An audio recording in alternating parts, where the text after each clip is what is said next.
নিজের জন্মদিনে দুয়ারে গিয়ে লাইনে দাঁড়িয়ে স্বাস্থ্যসাথীর কার্ড নিলেন মমতা ব্যানার্জি।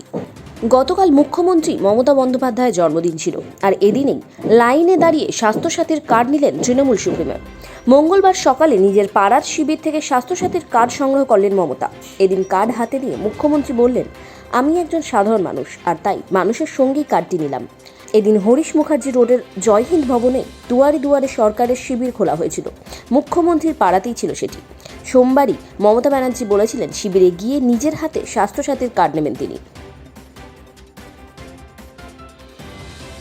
এদিন সকালে কথা মতোই পুরমন্ত্রী ফিরহাদ হাকিমের সঙ্গে জয়হিন্দ ভবনে হাজির হয়েছিলেন মমতা ব্যানার্জি।